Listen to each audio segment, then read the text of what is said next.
Hi, I'm Dubber. I'm the director of Music Tech Fest, and this is the MTF podcast. Right now, in Austin, Texas, Cheline Jaidar is on sabbatical. She was, until fairly recently, the employee of Cupertino-based trillion-dollar tech giant Apple, and for a long time was pretty much at its core. Many of the people who made that company what it is today are people that she put there. If, for instance, you're on the industrial design team and your name is not Jonathan Ive, then chances are pretty good that Cheline's the person who found you, interviewed you, and gave you that gig. Officially, the title was something along the lines of Head of Talent Development, which makes it sound somewhat corporate, managerial, and a little administrative, when really it's more interesting than that. It involves intuition, chemistry, personal connection, and putting the right ingredients together. Alchemy, perhaps. Cheline, thanks so much for doing this. Happy to be here. So you were an alchemist at Apple. What does that mean? Well, it wasn't my official title, but I was explaining to, and I've done this so many times in my life, explaining to people what I do, which in essence, if you boil it down, it's connecting people of like mind. And with the hope that when you bring them together, something kind of more beautiful or more interesting comes out of the combination of two entities. And I was explaining this to a friend of mine who's an artist. She's a glass blower. And she says, well, you're an alchemist. Huh. And it just stuck. And so this is years ago. I put that on my business cards. I don't even use business cards anymore, but in the early days we did. And what's so interesting about it is that, and I kind of did it as a lark, and I would give it to people and try to explain what I did. And then as soon as I gave them the card, they go, oh, okay, now I get it. Right. When was this? When are we talking at the early days, you said? The early days, yes. 2001. Right. Yes. So tell me what's going on at Apple in 2001? This is early MacBook times. This is the very beginning of starting retail stores. The idea of retail stores is coming about, and how to define and express that experience. And I remember that was actually how I came aboard. I ended up doing a contract helping them find people in to kind of manage these retail environments.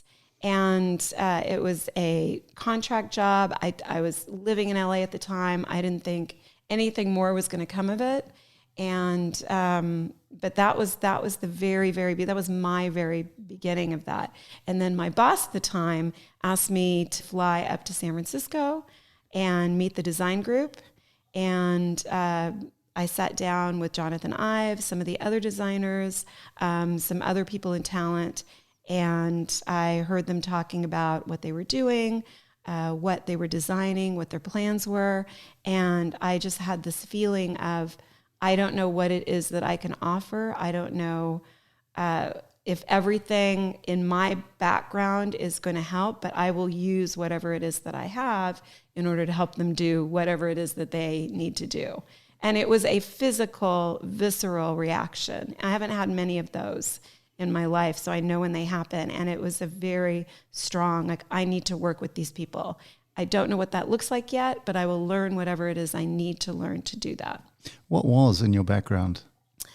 That's a good question. A lot of different things. At the time that I was recruited to Apple by my old mentor, or he's a current and old mentor, but old boss, I had just finished a yoga teacher's training, and I was producing independent theater with the Evidence Room, neither of which were paying, but were full passions of mine, and figuring out what I was going to do next. And I needed a paying job. So I went to my boss, my old boss. He wasn't my boss at the time. And I said, hey, I need a recruiting job. Will you give me a reference for this kind of side recruiting job in LA? And that's just something to do to make money to support these other passions of mine. And he said, what? If you're going to do recruiting, come and work for me at Apple. And that's kind of when that whole thing came up of Apple. I don't know anything about computers. And he's like, Jaidar, you know people. And that was it. So was it computers though you were doing? I mean, is it? No. So that's what's so funny. But that was what I thought in my head. I'm thinking, Apple, I wasn't one of those people that was an Apple fanatic. I didn't come from a background of traditional design. So in my head, it was a computer company. I don't know anything about that. That seems really technical. Of course, it wasn't at all that way. So what sort of people were you recruiting? When I started, or in my general, like the whole time? In your career at Apple, what was sort of the main kinds of people? Because it sounds like it was more creative than technical. Yes, definitely. But I kind of think that a good, solid recruiter can recruit almost anything. You just immerse yourself in the environment and you can find almost anything. But I was brought in, and that was that trip to San Francisco to work with the Industrial Design Group. So that was the first kind of official group that I worked with as a full-time employee with Apple. And that dominated most of my time. And so I was looking specifically at that time for industrial designers. Mm-hmm. So that's how it started. And as working as kind of a lone ranger with them I'm trying to think, I don't even know if it was a year, people would kind of reach out saying, oh, she does creative. She works with designers. Can we have her over here? We're redoing the graphic design group. Can she come and work with us for a little bit? Mm-hmm. So I went to work with graphic design, helped them. They were a splinter group of different external and internal teams, and some people wanted to leave and they didn't have a clear leader. They were looking to find another kind of more creative leader, and that I was brought in to help them find that role. And then I started working with that group, and then I was kind of dividing my time between industrial design and graphic design. And there were more things like that. iTunes came out of, I started working with iTunes Europe. That was like really almost a startup.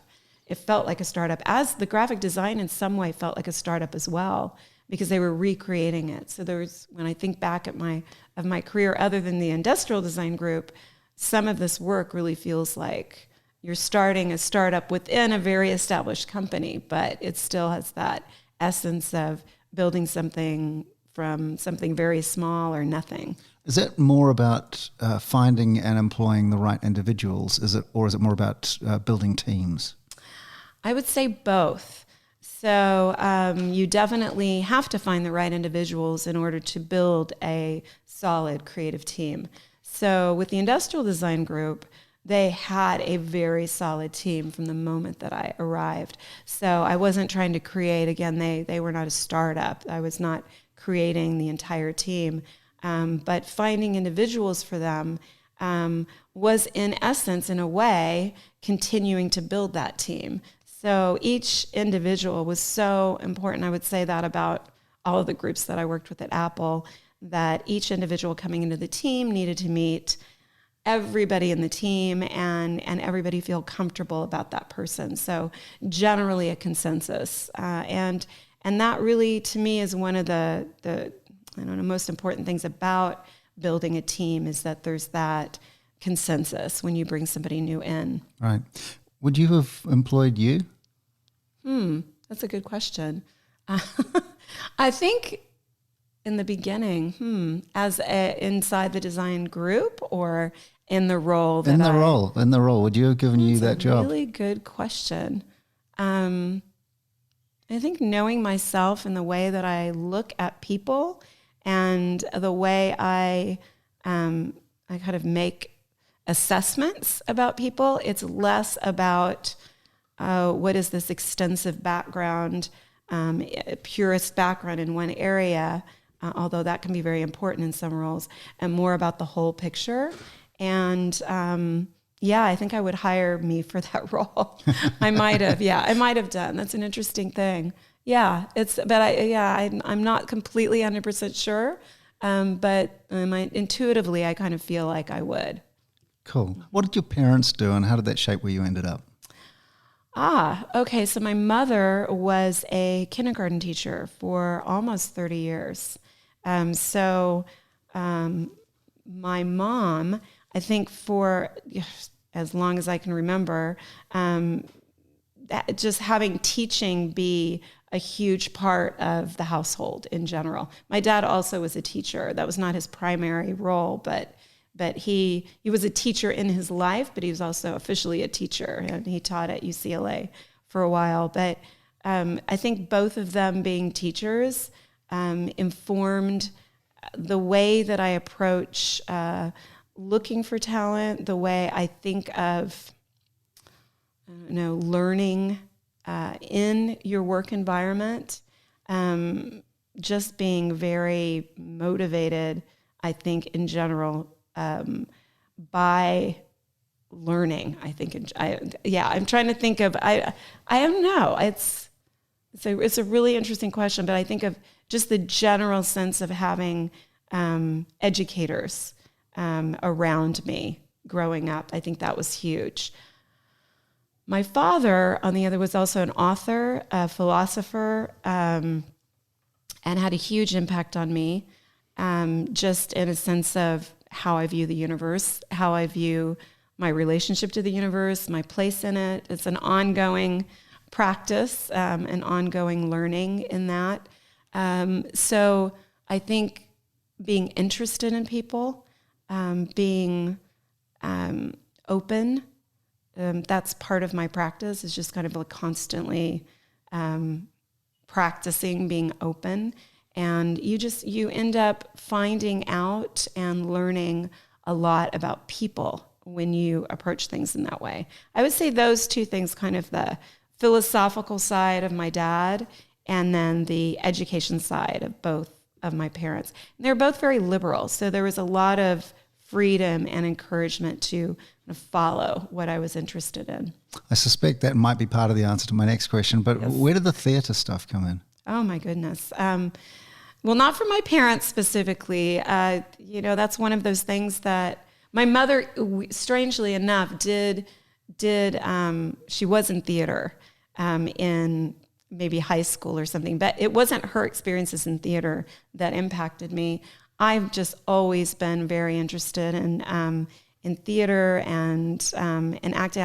I was in theater when I was in high school, and I thought I was going to go in that direction, and I know somehow it went in a different direction. And so at a later age, I wanted to get back into it, and I saw a play. It was the Berlin Circle by the Evidence Room, and it moved me in such an incredible way, very similar to how I experienced that Apple experience, sitting there with Jonathan Ive.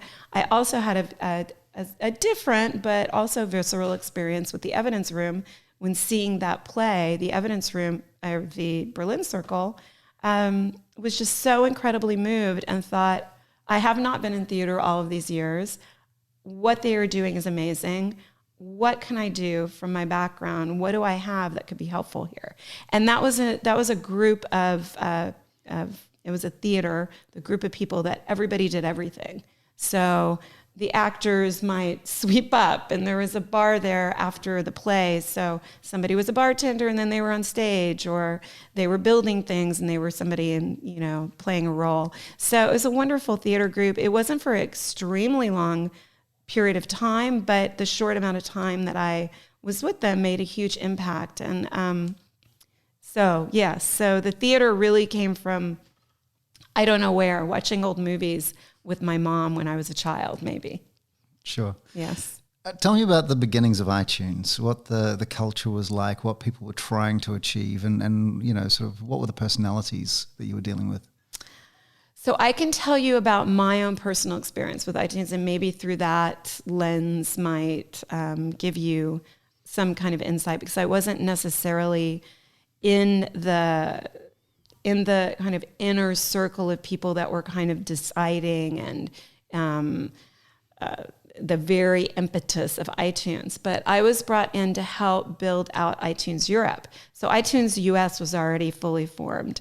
And so I was asked to kind of go over, because I was going over to London a lot for designers and meet with designers, meet with design studios. And so I was over there, I thought, this would be a really good thing to kind of add on to what she's already doing. So one thing that I think is very interesting is one directive that that I was given, or parameter, I would say, is we were looking for, in each country, we were looking for a programmer and a label relations person. And it was, the type of person was so interesting to me. They said, everything's moving in this digital way, but we're very interested in people that have an appreciation and an understanding of everything that's come before, but also an openness to what is coming next in digital and everything moving forward. And it was really interesting because that was a very clear parameter, and not a lot of people fell into that. There were very extremes. There were people that were, scrap everything that's come before, scrap history of labels and all of that. It's all about digital. And then the opposite was true. We don't want to be digital. That's flash in the pan. That's not going to last. And where do you go? That's scary. They didn't say that, but I think that it was very scary. So it was wonderful finding these people that were this wonderful combination of an appreciation, even if they, you'd find people that are very young, actually, that had an immense respect for labels and history of labels, but also were, they had grown up in digital and understood that. And then you'd have somebody older that had grown up in labels, and they were very, very experienced in whether it's label relations or programming, and they just really were very open to digital. And I think we've talked about this before, that it's that wonderful kind of openness between those two worlds. And I think it requires a certain level of confidence in yourself that you can adapt to, you can carry with you what is important historically in music and also be open to the future. And I don't know if that gives you a background for iTunes in general at Apple, but that was something that really informed my experience of looking for people in each country and how we found the right people. Presumably they have to know a little bit about music as well. A little bit about music, yes. Yeah. And what was interesting about that too is I don't know that they ever gave me this directive, but I think I felt like it was one of those times where you get a few bits of information and then you can fill it in. So for me, I kind of felt like it was important that if they were in programming, that even if they didn't know a lot about all the different genres, that they at least had respect for different genres. So if they were really into hip hop and jazz, that they at least acknowledged that there's quite a wide world of classical music out there, or reggae, or any other genre. So that's kind of, to me, as a partner in the other directive of kind of how we looked for people. How important was music to Apple at that time? Well, I think it's always really been important to Apple. I don't think it was, this is an added thing. And I don't want to speak for Apple in general or Steve, but I know that from what I understand about him personally, he was always very into music way before iTunes. I mean, I don't know his entire history around music, but the impetus for iTunes came years before it was possible to do iTunes. But we had music, we had things around music before iTunes. We had people working in music and having and creating musical experience that were connected to Apple. I wouldn't want to speak anything more about that because I don't feel like I'm an authority in that area, but I know that music as a whole was a big thing even before iTunes. So it just kind of took off with iTunes, but it was there. It was there all along, kind of waiting to kind of be born and come into fruition. Sure. Was it big for you as well? I think music has always been big for me. I'm very affected by music, very affected by certain music for certain times. And we were talking about this evening, how certain music is going to stimulate you to work in a certain way. Certain music is going to stimulate you when you're relaxing or meditating, if you use music while you're meditating, or driving. And I've always, I've not been the person that collects extensively or has a huge record collection, or now even huge amount of playlists, but I've always been so interested in, what new music is coming over, and also an appreciation for all kinds of genres. But I don't even know if there is a genre that I absolutely don't like. I'm trying to think of one right now. It might come to me by the end of our conversation, but even country and Western, as we talked about, I love Western, but I like the old kind of country music, Patsy Cline, Johnny Cash, Hank Williams. So I'm not one of those people who say, I can't stand country and Western, because I find a place for that as well. But yeah, I mean, this sounds so trite. I can't imagine a life without music, but I feel like music is always around me. It's not been my specific line of work, but I was very excited to be part of building the iTunes Europe and being immersed in music for that period of time. It was wonderful, and I was exposed to so much, and I continue to be. But my love for music started before that, and before Apple too. Did you make any really bad calls on the recruitment front? Oh my goodness, yes. The bad calls that I made were when I went against my intuitive sense of what I should do in the circumstance. And I find that to be the case almost every time, but I'm not going to tell you the specifics of each of those situations, but there were two very clear situations when I really didn't feel comfortable moving forward.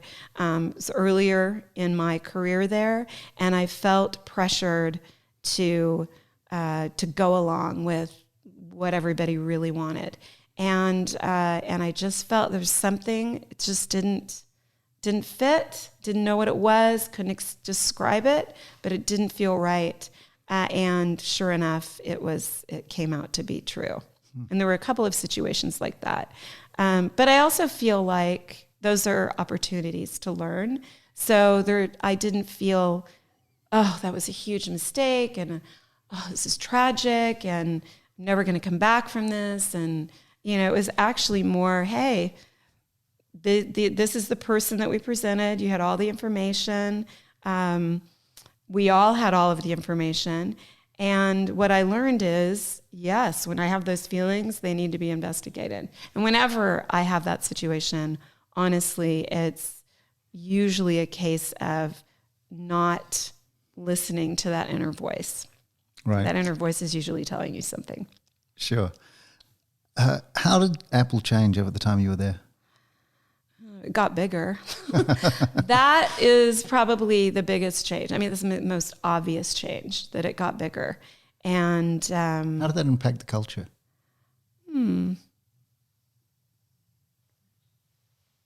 I think that the way it impacted the culture is true for any company, that as you expand into different environments geographically and different environments culturally, it's almost like you have the mothership, and then as you get farther and farther away, it's harder and harder to maintain that sense of community, that strong culture, a strong connection between each other. And I think that's something that we took very seriously from the very beginning and tried very hard to maintain that. But I do think that it was always surprising to me when I would travel and sit down with somebody and describe, this is kind of how we do things, how different it might be translated in a different country. And that was a real learning experience. It also helped me realize how important it is to have those kind of ongoing interactions between physical interactions too, not just chats on the phone, but physically being with your cohorts in London or Tokyo and sharing with them, what you're doing in real time, in person. And that's not always possible, but so much was translated in being with somebody and sharing the culture in that way. And when I say sharing the culture, it could be as simple as, being there with the other person and sharing your own experience, and your own experience at Apple, my own experience at Apple, their own experience at Apple, and us exchanging that And I felt like that was a part of my role in a way, because I traveled so extensively for the design group, that part of that, a big part of what I was doing is representing Apple. So I took that very seriously, and I really tried to extend out, kind of what it was. I was very passionate about what we did. Sure. And what the design group did, what Apple's doing, how it is in Cupertino, how it is in the studio, what my experience is that's what's true, that's what I can speak to. And from what I saw, it had a powerful effect on people, being able to hear what it's like. And I think that kind of translation or transference, in a way, that's one way to build out your culture. I mean, it's one way. There are many different ways. Sure, but it's essential. Right, and as you said, as it got bigger, that sort of direct personal communication got harder and harder, presumably. Of course, yeah. It's harder, but it's not unique to Apple. It's just kind of the nature of expansion. Sure. Yes. Does that have anything to do with why you left? No, that has nothing to do with why I left. No.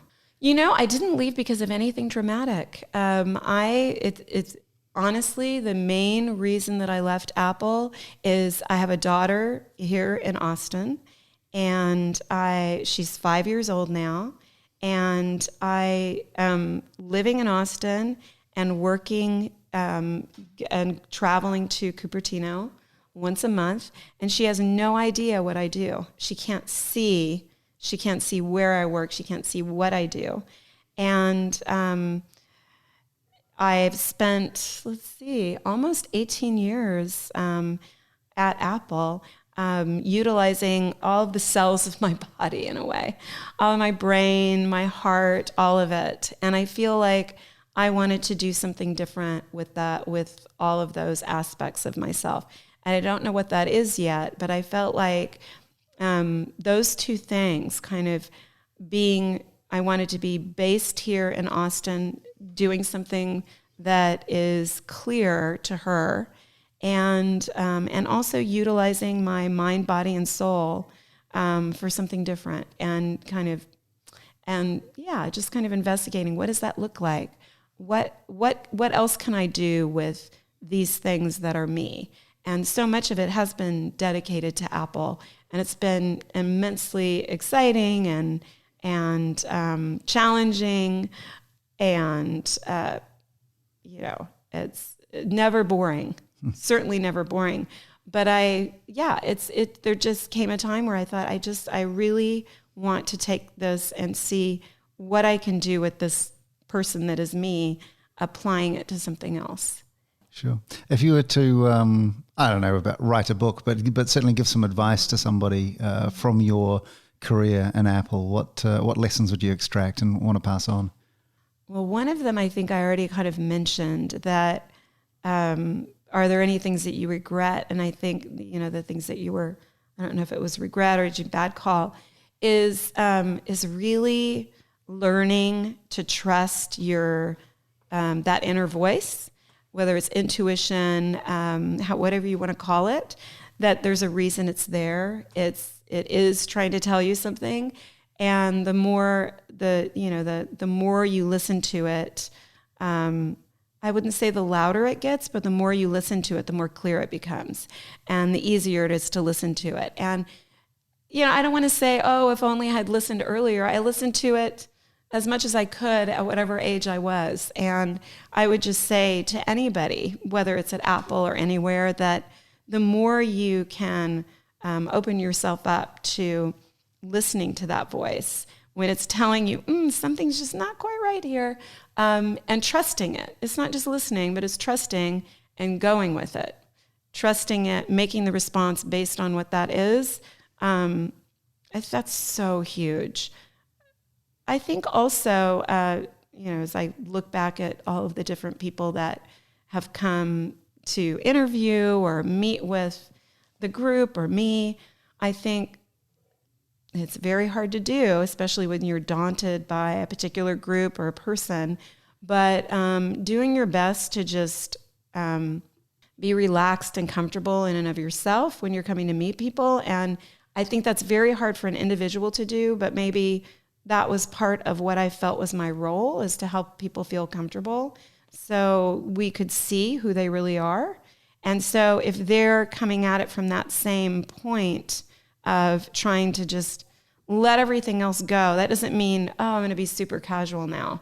It's a fine line, but kind of trusting your intuition and also kind of just being yourself. Sure. Whatever meeting you're in, you get so much more out of it.